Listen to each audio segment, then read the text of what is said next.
All right, what's up, guys? So I lost $100,000 pretty much overnight, and let me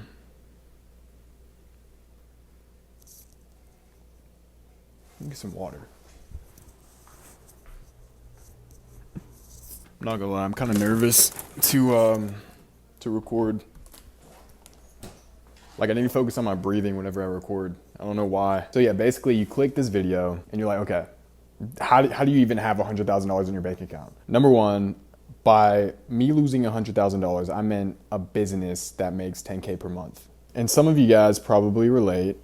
You graduated college, maybe got a 60, 70, 80, maybe even a $10,000, $12,000 per month job. Now, I'll tell you how I reacted afterwards. I actually flew to New York City to talk to the person who kind of destroyed my business. But yeah, that's kind of like the mindset I was in whenever I lost this $10,000 per month business. And pretty much okay, so I stopped uploading on YouTube for like 2 years because I made the conscious decision to go all in on business because I told myself, what's like the fastest way to make money at a young age where it doesn't feel like luck? And although like making content, it's 100%, 90% not luck. I feel like there's a little bit luck. Like one video might not hit the algorithm correctly, and the next video won't. Next video will, and you got to capitalize off of the views and you have to adapt. I guess the better word for it is it's not really replicable because I don't like doing things where it just feels like luck. Business, like that takes hard work. Some people say like entrepreneurship is the longest sport anybody could play because there is no off switch and you could play this sport when you're like 80. Now, I literally tried every single business model. I tried drop shipping. I tried YouTube automation. I tried Airbnb. You guys know that I shot music videos. When I shot music videos in the local hood, that took a lot of hard work. That was one of my first successful businesses. And that was the reason why I stopped working at Publix. I stopped working in a warehouse with no AC. And that was my way out. That was my alternative to a college degree. It was shooting rap music videos. The most I've made from that, and it took me like 4 years outside of high school, like 103K a year. I'm not running ads, like it all comes organically, like through Instagram. Bro, when I say this to like family or friends, they're like, bro, you get all your clients from Instagram? Yeah, like there are people making 7 figures without even a website. They're just closing people on Instagram DMs, Twitter DMs, Facebook DMs. But anyways, that was my first successful business. But I didn't want to be 30 shooting rap music videos, being around like pretty much hoodlums. I stopped shooting music videos. That was on the back burner. And I decided to make an app. And this app was going to help musicians write lyrics using AI. And it was a hit.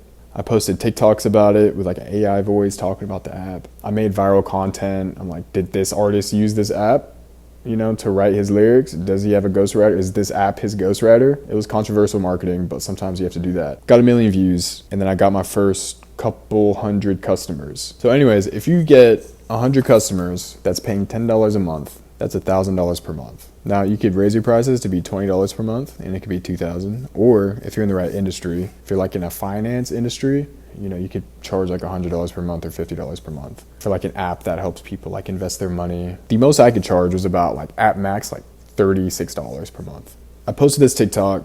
It got about like 800,000 to 1 million views, and I got to about $2,000 per month MRR. And this was the first business that I thought I could just go all in. So pretty much, like I said, stopped shooting music videos, sold the Airbnb, and I decided to go all in. Now, when I tell people I sold the Airbnb, the first thought that they have is that the Airbnb wasn't making any money. It was giving me about $2,000 per month of profit, but that comes with headache. There's a cost at how you make your money. I'll take $1,000 a month on the internet versus $2,000 per month through Airbnb. I probably had at the time 4 or 5K in my bank account. I was living in a studio with my dog and my girlfriend.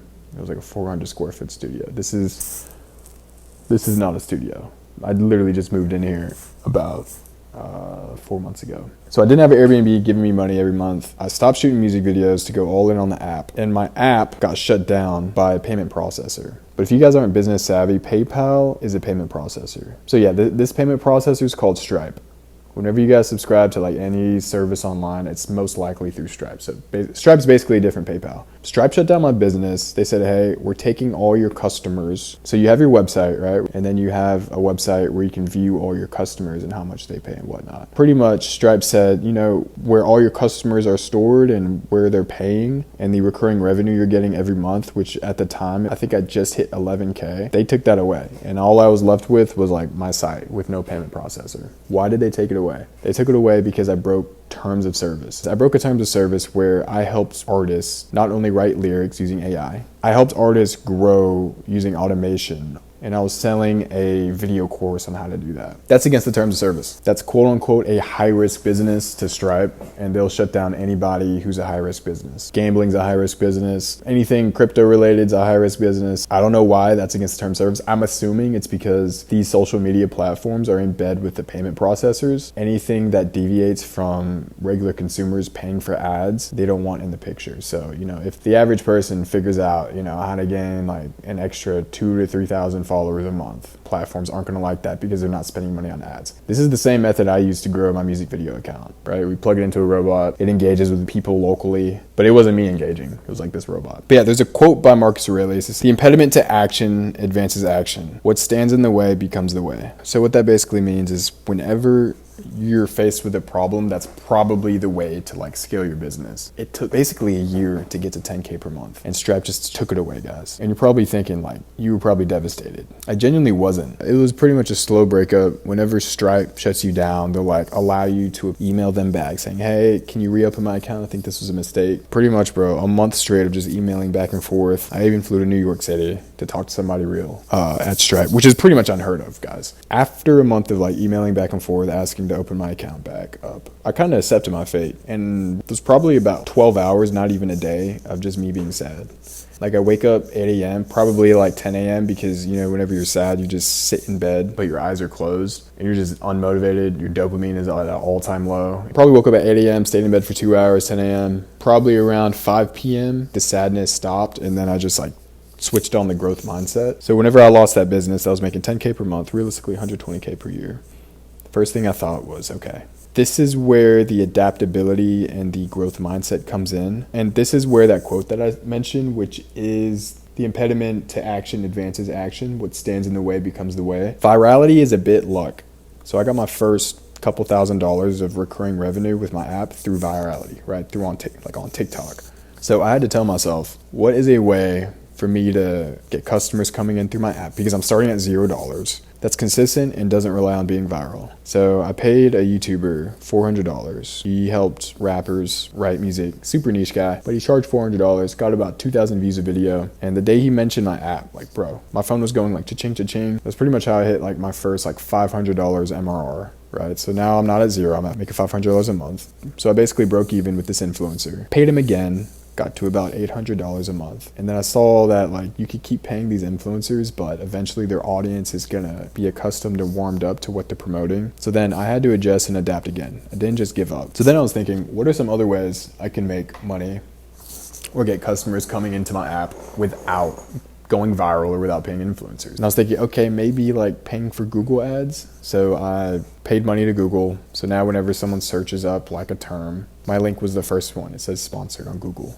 A lot of people do that. Probably spent like 2 weeks learning that. Didn't work. So burned 2 weeks, but I tried Instagram automation, which is basically, I made an Instagram page of my app and I plugged it into this bot where it would like engage with people in the same niche with artists. That took way too much work, burnt a month of time. And then I stumbled upon email marketing. So pretty much if you just send an email, right, to your whole email list. At the time I had a couple thousand people signed up, not paying, but just signed up previously before and decided not to pay. I blasted all of them with the email and I actually saw a little bit of success doing that. So I hit about 1,500 MRR through the emails, but eventually I ran out of emails. Previously, when I was at 10K per month, the only method I knew was trying to make viral videos for my app and then Facebook ads. For me to restart to zero, I had to learn about 4 or 5 skills. Now those skills that I learned didn't really make me any money, but what you guys gotta understand, if you're trying to be an entrepreneur or self-employed, or really if you're just a regular average Joe, you guys have to have this growth mindset, because the worst thing that you can do, and I say this to everybody, is put yourself in a box. And before my dad passed, he would always say, like, I would be like, yo, I think I'm ADHD, dad. And he'd always say, don't label yourself. So, and it kind of bounces off of that. Don't put yourself in a box. Don't self-identify with your major, or don't self-identify with a career that your parents put onto you. Because throughout history, what makes us different is the ability to adapt and just throw things into the scientific method and see what works, what doesn't. Whenever you have multiple people competing, doing that same method, that promotes innovation. So how I like to look at everything is, if you go through failures and you attempt to fix and patch up those failures, and even if it goes wrong, you're learning skills along the way. You are a toolbox, and every single skill that you get, it's just another tool in the toolbox. And then whenever something pops up in life, you have a tool for that. You might not need that tool for 3 or 4 years, but when you do need that tool,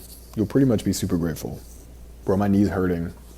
I'm really just trying to show off my jeans. That's why I'm sitting like this. But just look at Joe Rogan. He was a UFC commentator, a podcast host, and a comedian, and also a Brazilian Jiu-Jitsu fighter. Okay, look at Elon Musk. He shoots rockets into space, electric cars, and memes. And then now Twitter, but memes. So yeah, pretty much if you're at home, be adaptable. And also for those who watch Daniel Dalen, same reason why he blew up in the entrepreneur space, because he's an entrepreneur. He knows Chinese but looks white, and he vlogs his life as a businessman. A lot of people would think being a businessman and a creator are at contrast with each other, but sometimes, in my opinion, you kind of want those traits where you have 2 things that. So anyways, guys, have creative problem solving, have resilience. You need to adapt. And a lot of these people that you look up to, they face a lot of the same struggles that you face. But what makes them different are the people who adapt and have resilience. And also read the terms of service before you sign up on anything. Yeah, I hope you guys enjoyed it, took something away from it.